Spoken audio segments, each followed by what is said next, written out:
So now we are recording. It is 12/20/2022. This is business 2543, which is information technology and trends. Basically, guys, what this is Word, PowerPoint, and Word, Excel, and PowerPoint. The Word is this week. Excel will be the next 2 weeks, and PowerPoint will be the final week. Do we have anyone here who, hopefully everyone here has had some experience with Word, Excel, and PowerPoint?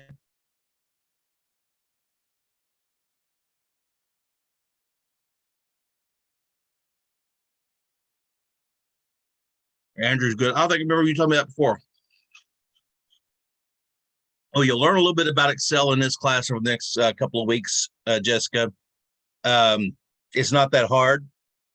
In fact, it's probably one of the most useful tools you'll have. I do everything in it. It's just weird. Once you get some experience in Excel and start learning what it can do, it's hugely, hugely powerful tool, and you can use it for a lot of things. Tony uses it every day. So this class will be nothing for the people who have some experience in it. You'll be able to run right through it. For Andrew and Tony, I would just hop on this thing and just move through this class as fast as possible. Jessica, you won't have a problem either because you're really bright. And Jamari, I'm sure you've had some experience with it as well. Oh yes, I've had plenty of experience with all of the little tools, so I think I'll be good. Awesome. Yeah, when I was my first undergrad was in finance, so the last 2 years of college was in Excel, and I've just followed on through. So it's not bad at all. So let me share my screen.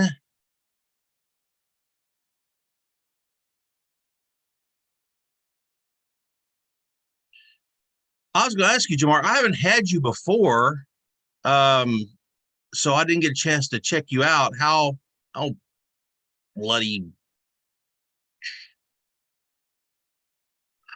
I'm sorry, what was that? I said I just hadn't had you before. How long have you been in the program? I started the program back in 2020, and I finished with my paralegal certification, and then I just recently started back for the associate's program. Okay, gotcha. So that makes sense. All right. So can everyone see my the homepage of the Canvas here? Yeah. Okay. As always, I just want to go through. Now, there is no Cengage work here. We will have our discussions as usual. I know how you guys hate them. Nobody likes them, but we're going to have our discussions, and then we're going to have some work in it in Microsoft Office. You'll download some templates and then work on them from there.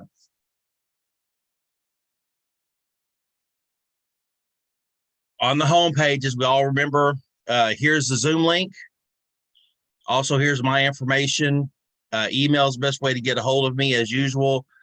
There is a phone number on here that I have to get put back on my phone as my Google phone number. I haven't got that yet. I just got my phone back like a week ago, and I haven't got everything back on it. I've been doing a little bit at a time. Of course, my Facebook page, the 21 tips for online courses. I think we've gone through this before. If you haven't read this, I would say just take a few minutes, go through it and read it. I'm usually not a big fan of these articles that you see online, but this one kind of puts it together in a nice, usable format of things you already know that you may have forgotten or not put together. Working in these online classes, you have very limited access to instructors. It's not like you're sitting in, when I was going to school back in the old days where you'd go into a classroom for 3 hours a week for 16 weeks. It's compressed, and what I do is I facilitate a lot of learning, and I help out, but most of it gets put on you guys just because of the format. It's all online. You guys have to be really kind of motivated to do it. And some of these tips here are just really good tips. And so I would encourage everyone to go in there, read through it, take what you can from it. Some of the ones I'm always find important is have dedicated study blocks. I don't know how many parents and we have in here, but if you have kids, wife, husband, significant other, whatever you may have, sometimes it's hard, but you have to set out these blocks of time that you have to do your homework. My wife's actually back in school again as well, and she's kind of fighting that fight of making herself accountable to herself, saying, I am going to, when I get home from 5 to 7, I'm going to work on homework, or I'm going to do my reading, or I'm going to do these things. And so it takes some discipline, and you have to really kind of just move yourself forward in it. You don't always get it right. That's part of the trying is the failing. That's in fact, that's where all the learning comes from, is trying something and failing. I don't speak for all men, but I think I speak for most of us that any lesson we ever learned was always the hard way. Find a quiet space now and eliminate distractions. Now, these two things here, I always, when we were in the drilling business and one of the other owners, Kelly, we made sure our offices were far apart, because she was one of those people that in order to get work done in the office, it had to be completely quiet. I'm the exact opposite. If it's quiet, quiet is too loud for me. I don't even know if that makes sense, but I can't have complete quiet. I always have to. So I have like music or a podcast or something going back in the background as, ambient noise. So find your own, I guess better than find a quiet space and eliminate is find your own space. Find what makes you comfortable. And like I said, if it's way too quiet if it's way too quiet when I'm trying to work, it drives me insane. And just some of these limit social media, of course. Take breaks. Breaks are productive, guys. I know we get trained sometimes that you just have to have your head down, sweat rolling at work 8 hours a day. And that kind of thought process is sometimes counterproductive, because taking a break and refreshing yourself is necessary. You just can't sit there and just plug away all day, every day, 24/7. Stay healthy. Jessica, get better with the pneumonia. If you guys, some other resources, if you can make time to have some sort of study group, which I know online it's a little different, but that's how I tell everybody when I got through, I had to have college algebra, and then I had business calculus, and I had college trig, and I had Calc 1, and I had Calc 2.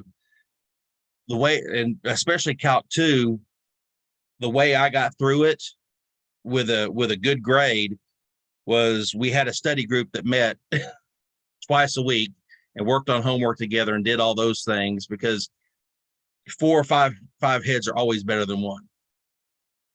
And so I always say study groups, ask questions. I'm available for questions anytime. And then just some of the other things, beat deadlines.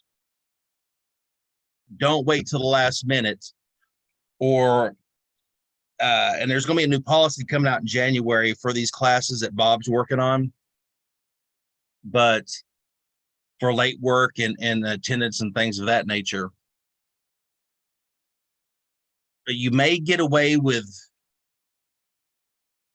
doing everything at the last minute for a while, but eventually it will bite you square in the rear. And then you're just going to be desperate. So just try to get ahead of the game, and then reward yourself, because you deserve it. You worked hard. Now, this is, I know Tony's seen this, Andrew, Jessica has seen this next video. Jamari has not. I make it a point to play this video at the beginning of every class. This here Jordan Peterson, one of my favorite lecturers.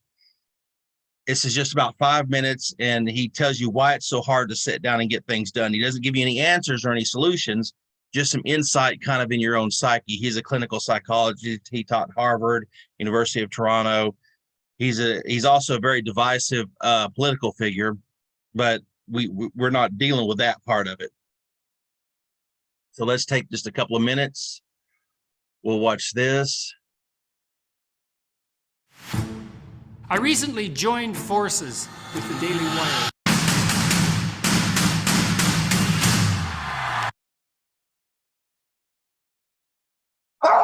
I'm assuming everyone heard that, right? You can hear my screen. Okay, awesome. Not me sneezing, but the screen. Your attention, for example, is mediated by unconscious forces. And you know that perfectly well. And this is another Freudian observation. You know, if you're sitting down to study, for example, your conscious intent is to study. But you know perfectly well that all sorts of distraction fantasies are going to enter the theater of your imagination non-stop and annoyingly. And there isn't really a lot you can do about that except maybe wait it out. You know, so you'll be sitting there reading and your attention will flicker away. You'll think about, I don't know, maybe you want to watch Jane the Virgin on Netflix or something like that. Or maybe it's time to have a peanut butter sandwich, or you should get the dust bunnies out from underneath the bed, or it's time to go outside and have a cigarette, or maybe it's time for a cup of coffee. Or it's like all these subsystems in you that would like something aren't very happy just to sit there while you read this thing that you're actually bored by. And so they pop up and try to take control of your perceptions and your actions nonstop. Maybe you think, well, this is a stupid course anyways. Why do I have to read this damn paper? And what am I doing in university? And what's the point of life? It's like, you can really get going if you're trying to avoid doing your homework. And then you might think, well, what is it in you that's trying to avoid? Because after all, you took the damn course and you told yourself to sit down. Why don't you listen? Well, because you're a mess. That's basically why. You haven't got control over yourself at all. And no more than I have control over this laptop. Okay, so there's the memory function of the unconscious, and there's the dissolutive function. That's an interesting one. The unconscious contains habits, once voluntary, now automatized, and dissociated elements of the personality, which may lead a parasitic existence. That's an interesting one. I would relate that more to procedural memory. You know, so what you've done is practice certain habits, whatever they might be. Let's call them bad habits. And you like those things to get under control, but you can't. So maybe when you're speaking, for example, you use like and you know, and you say a lot. And you've practiced that, so you're really good at it. And you'd like to stop it, but you don't get to, because you've built that little machine right into your being, right? It's neurologically wired, and it's not under conscious control. And anything you practice becomes that. It becomes part of you, and that's another element of the unconscious, a different part. And then there's a creative part, which is that, well, you know, you're sitting around and maybe you're trying to write something, or maybe you want to produce a piece of art or a piece of music, or maybe you're just laying in bed dreaming and you have all these weird ideas, and especially in dreams, it's like, where do those things come from? And even more strange, one of the things that's really weird about dreams, and almost impossibly weird, is that you're an observer in the dream. It's like a dream is something that happens to you. Well, you're dreaming it, theoretically, so how is it that you can be an observer? It's almost like you're watching a video game or a movie, but you're producing it, at least in principle, although the psychoanalysts would say, well, no, not exactly. Your ego isn't producing it, your unconscious is producing it. It's a different thing. It's a different thing. And of course, Jung would say, well, it's deeper than that. The collective unconscious might be producing it. It's, in some sense, it isn't you exactly, or it isn't the you that you think of when you think of you. And that's the ego from the Freudian perspective, the you that you identify with. That's the ego. And outside of that is the unconscious. The id, that's more the place of impulses. And you could think about those as the biological subsystems that can derail your thinking, right? And that govern things like hunger and sex and aggression and your basic instincts is another way of putting it.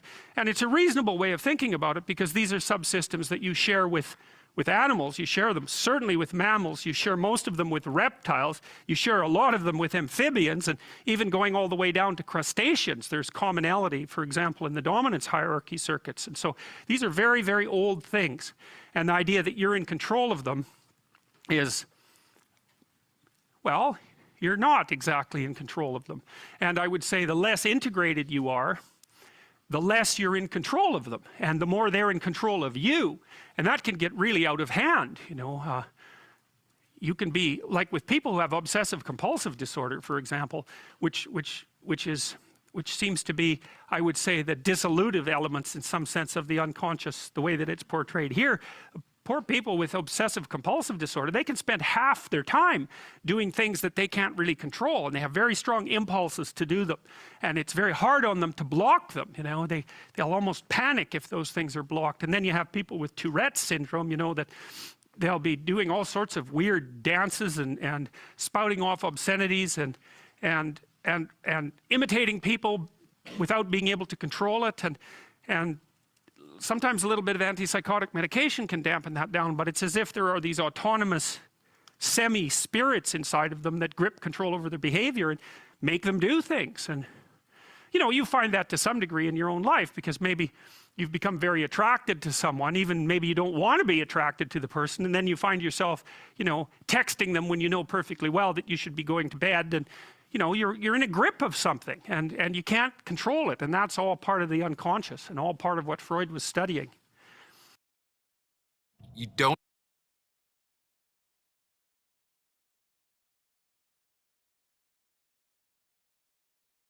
Because you really don't have control of yourself because you're a mess.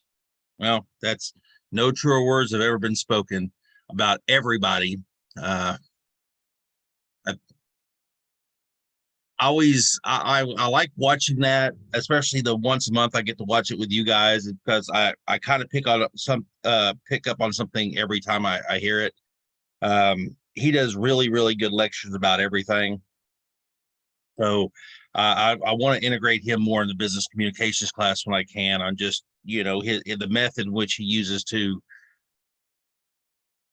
lecture and communicate, and how he focuses on the students and moves around the room and kind of keeps your attention, and a little self-deprecating humor, you know, mixed in. Those kind of things help, but that's not this class. So on this class is fairly light on the assignments, guys.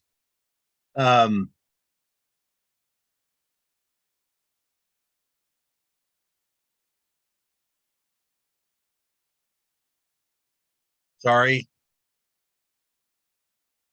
Heard things going on outside. Of course, we have discussions. We have 4 discussions, 1 each week. Not all classes have them. Some have 3. We do have 4. So stay on top of those. Remember, these are 25% of your total grade. And just remember, we've talked about this. No one is looking at you and judging you really hard on your discussion post based on your writing. Everyone is nervous. No one, I know it's challenging to write something and just like put it out there for everyone to read and then respond to, but everybody's going through that. Just take a deep breath. You can muscle through these. So, and let's look at the first one for this week.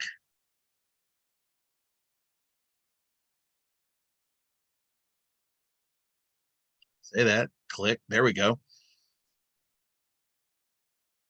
Okay, so what it asks is, I want you to read this article, and they say the information technology industry is experiencing a boom like never before. And more brands are looking to expand in this area because of the immense amount of potential. Information technology has various applications, which is also why it is proven to be such a beneficial key component to the entire structure. Okay, I'm having a hard time reading this. Key component in the entire structure that industries now have. With the growing importance of this, it has become important to understand that important aspects of this industry and key components that make the revolutionary tool it is. So read the article, and then write a peer post based on that article.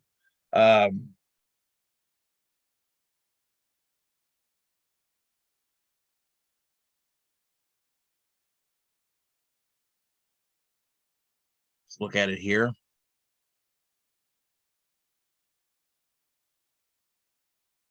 Okay, and so we're going to pick out 4 of these, and you're going to talk about them, and then somebody's going to respond to them. And this article's a little old. It's 2023. I thought this was the older one.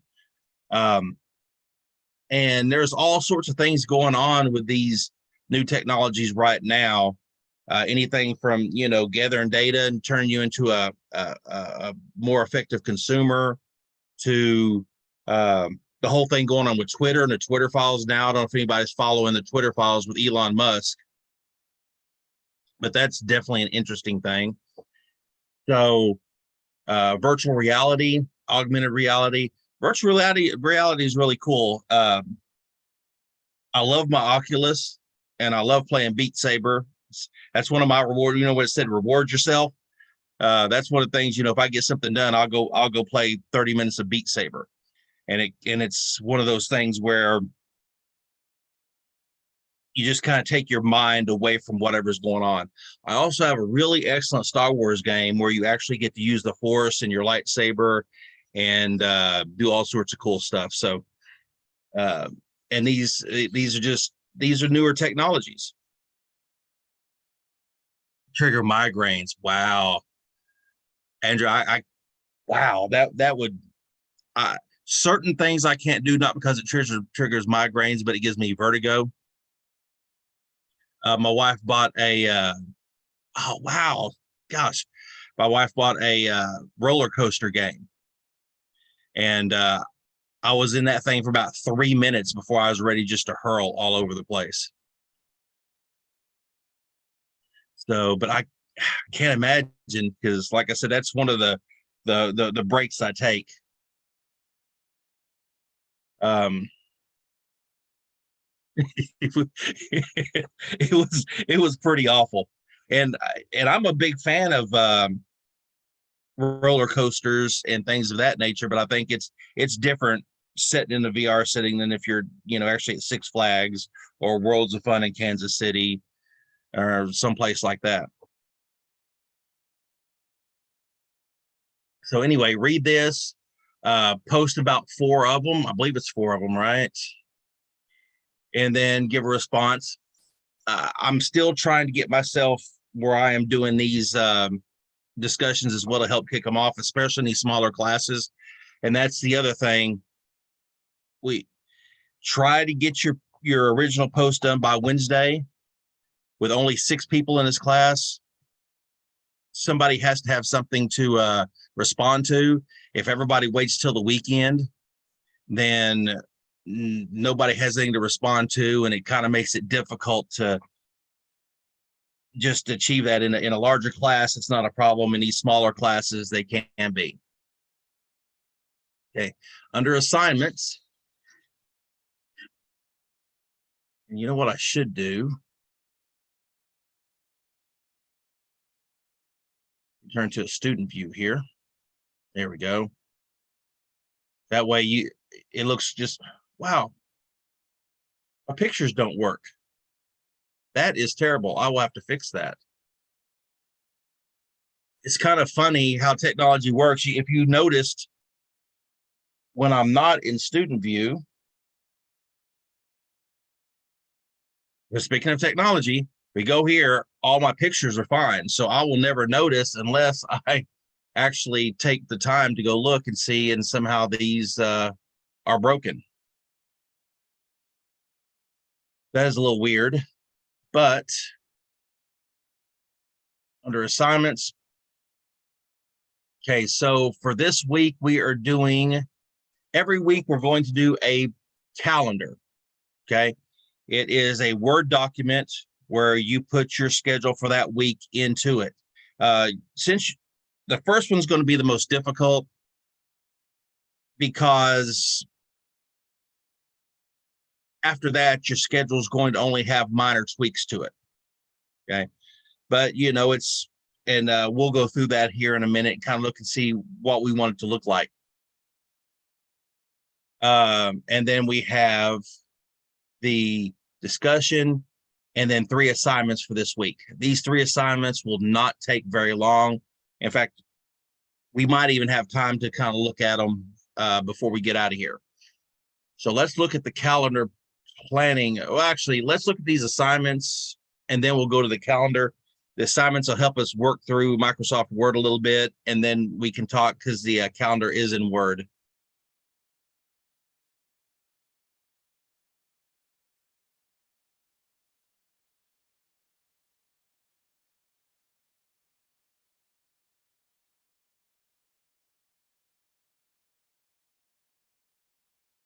Okay, so for this assignment, students must recreate the provided example video, how to create a resume. Using Microsoft Word, recreate the document and save it as a doc or docx file. Points will be deducted according to the number of mistakes made in the document. Cool thing here is a good chunk of your time is actually spent writing emails. If you don't know what Grammarly is, it's basically a digital writing assistant, and it works across multiple platforms and devices. And also, I think I've said this before, get Grammarly. Even if you're just using the free version, it helps a lot. It helps a lot. So we're going to go to this video, and you're going to follow the steps in this video exactly as they do it here and recreate the resume. We'll recreate your resume based on their template here. It's not a bad thing to have. A good resume is always good to have, but this here will just look in this. Hi, I'm going to help you get a super simple resume set up that looks just like this. It'll be easy for recruiters to read, easy for robots to read, and easy for you to build. So you're going to start with a blank document here, and the first thing I like to do is update the margins. So go to the Layout tab, and then you're going to select the narrow margins from this margins drop down. That gives you 1/2-inch margins. That really just gives you a little more room to write your resume. Next thing you want to do is modify the normal style. So you can keep it as Calibri if you want. I like to switch it to font size 10 and the font Verdana. Verdana, the only reason I bumped that down to font size 10 is it's a little bit bigger of a font. Now, the next thing you need to do is add your contact information, right? If the employers don't have that, they won't know who to reach out to. So click this Insert tab, hit the Table drop down, and do a 2x1 table. Okay, so next you'll want to get. See how they walk you directly into everything here. If you have previous experience in Microsoft Office, this will not be a lick for anybody. The worst part is just getting your own information gathered up and put on there. And it'll be nice to have your basic resume set up. I don't know how many people already have resumes, but I know in Capstone you have to have one. And so I think, this is just a very good exercise in something that's really useful. So that is now, if you do not have Microsoft Office on your device for some reason, which it should have been set up during CLD, let me know and I will get you in touch. So Tony did a resume with her course. Excellent. So see, you'll be right in on it. If you don't have Office on your device for some reason, let me know and I will hook you up with Nathan, who's one of the CLD guys that should have helped with the first course. Gotcha. And so get you through that. He can probably do in 10 minutes what would take me 30 minutes to go in and figure out, because I usually don't work on those devices like you do. And so the Surfaces, I hardly ever even touch one. And he does this every week. He helps somebody set them, new students set them up. So there's our first one. So you will watch the video, you will recreate that. That'll be assignment 1-1.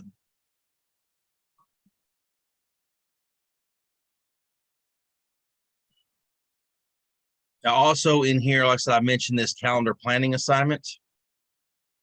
When I click on that, it's going to say download the calendar.docx. When I click it, you're going to get this, but you need to go ahead and download it. And then open it up from the bottom. Once again, depending on what your device is, And my Word is starting up, so give me just a second. All right, so it should look something like this. I'm going to put your name.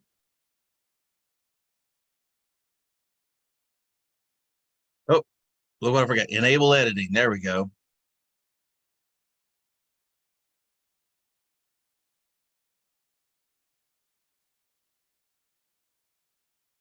Now you notice how that moved all that over. I like to go in and highlight this stuff. And if we want it underlined, right there. Now let me go back here.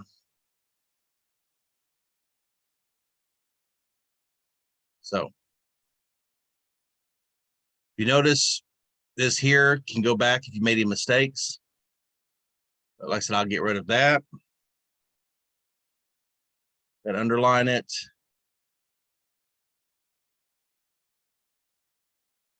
So week number 1.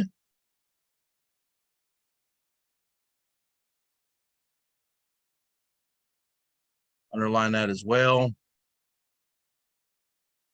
Name of the class. Now, some things you may notice, live class is not on Monday, live class is on Tuesday. Now let's talk about some of the shortcuts, which you guys probably already know. I can highlight this.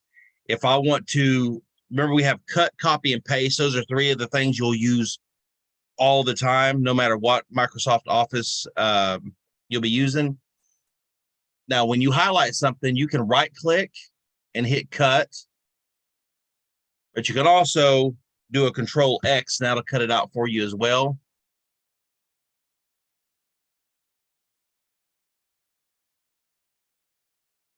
And then when I want to put it under Tuesdays, I can either right click again and do a paste, or I can do Control V. So remember, your cut is Control X, copy is Control C, paste is Control V. Everybody should hopefully knows those by now. That way, if you want to move things around. And I'm going to go in here and I'm going to fill it out.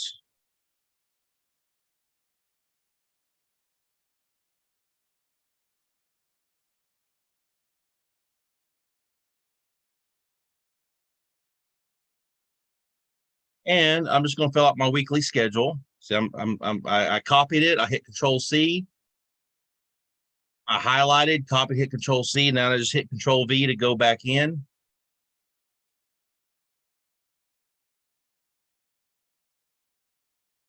And if you forget something, you can just go back in. It's like I said, it's Word, AM.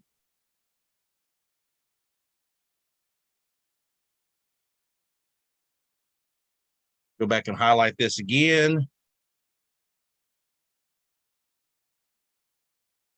And I don't expect you to put every single minute of your week in here, but yeah, let's make it look like something. Put in your work schedule, put in dropping the kids off to school, picking them up from school, dropping them off at daycare, the important things. And then down here somewhere,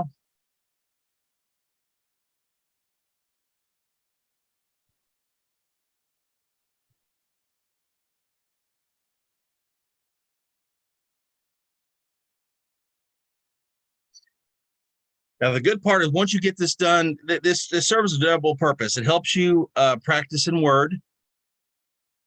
It also helps you kind of look at your schedule and see if what your time management looks like. I think, you know, that this does some good things and just gives you some practice. Now, of course, I'm going to, in here, I go over here to File. I'm going to save it. I'll save it to my downloads file here.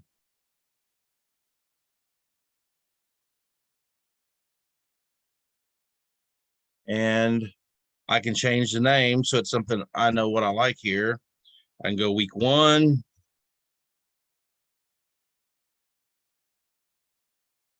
And maybe even my initials. If I knew what my initials were. There we go. Once I have it saved, ask me if I want to upgrade to the newest file format. Yes, I do. So once it is saved and we've filled it out and you're ready to turn it in. All right, now come on.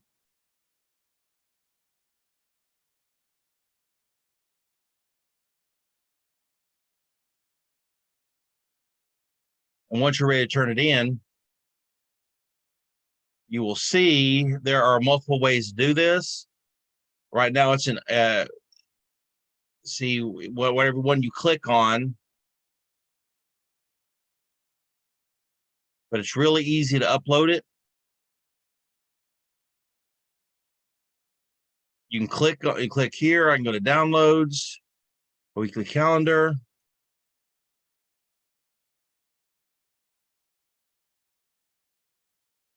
You'll see where it came up here. If I hit submit assignment, you get a celebration.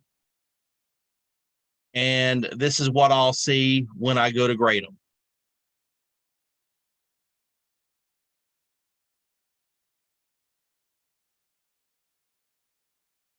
We've kind of covered the calendar planning assignment, the assignment 1-2 or 1-1. Now the uploading is going to go the same way.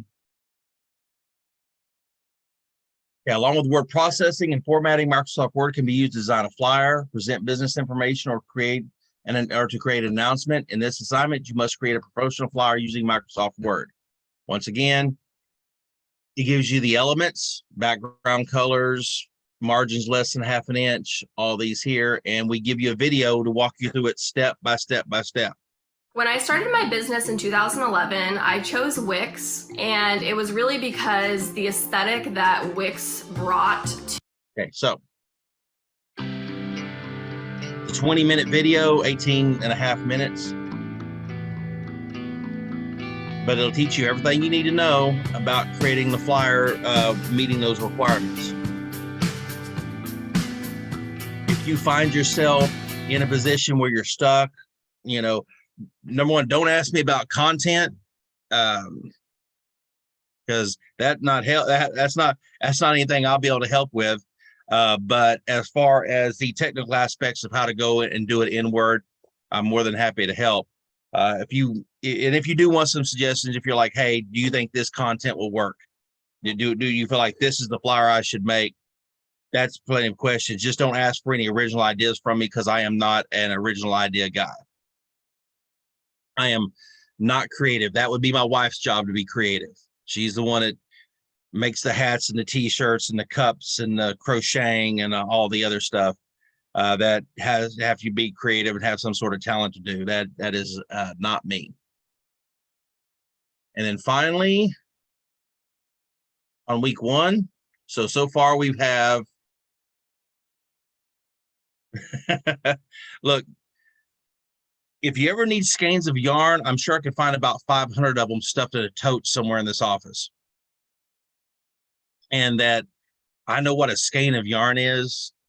Should tell you that, but she has a Cricut. She has the heat press. She has all sorts of stuff, Jessica. It is just, when we originally converted this bedroom into an office, the deal was we were going to split it right down in half, and she gets her half and I get my half. Now what I have is basically a corner and a maze to get through to get to my corner. So for you guys who are not married yet, that is what you have to look forward to.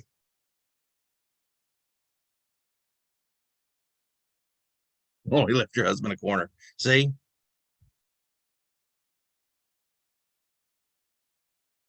So far we have, plants. I don't want to give my wife any suggestions on another thing she wants to try. So we have the calendar planning assignment. That's number 1. Attendance and participation are taken care of because you're already here. If you are not here, let's click on that. The video will show up right here, and you watch it and do a 300-word summary, and then upload it, and you can get your points that way. This is from the last class I did. So the new one will be up tomorrow. Today's will be up tomorrow, which you guys won't care about. And I always, when I was a kid, I used to love Rocky and Bullwinkle. And they always had an alternative title to their episodes. I don't know if people remember that. And so that's what I do with these. So it's week 1 online class, and I pick some movie quote, some weird movie quote to as my alternative title. So from Avengers Endgame, I Love You 3000. Kind of dumb. So do that, upload it, and then you can get your points there if you miss class. Where we at now? Back to assignments.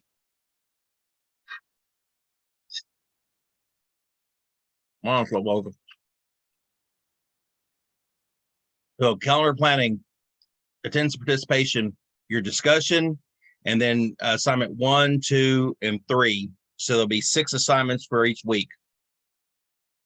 Seems a lot more daunting than it is. So we got the resume, we've got the flyer, and then on our 3rd assignment,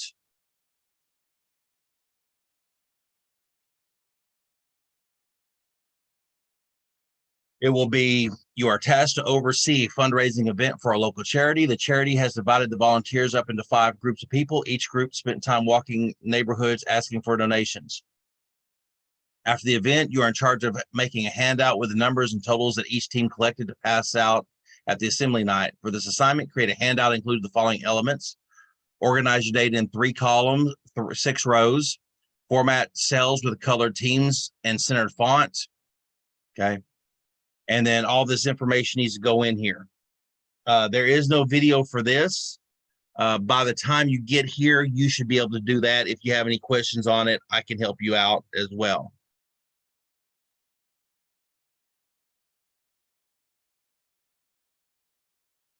So that is week 1 in a nutshell. It is, oh, can we use a real local charity? Oh, for your, for the second assignment for your flyer? Is that what you're asking, Jessica? Oh, Andrew, Rocky and Bullwinkle. Nice. On the 3rd one, use what they give you if you don't mind. Just because I want to be lazy, and if they're all alike, I can grade them really easily. But for the second one, be as creative as you want. If you want to use a real local charity, that is awesome with me. I love Rocky and Bullwinkle. So, okay, I think we are finished a few minutes early. What I will do is I will go ahead and stop the recording, which, as I explain every time, that is the official end of the class. But if you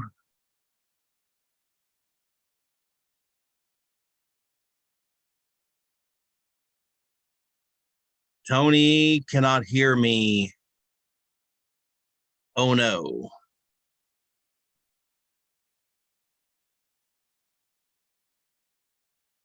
Jinx, show me a coat, Jessica.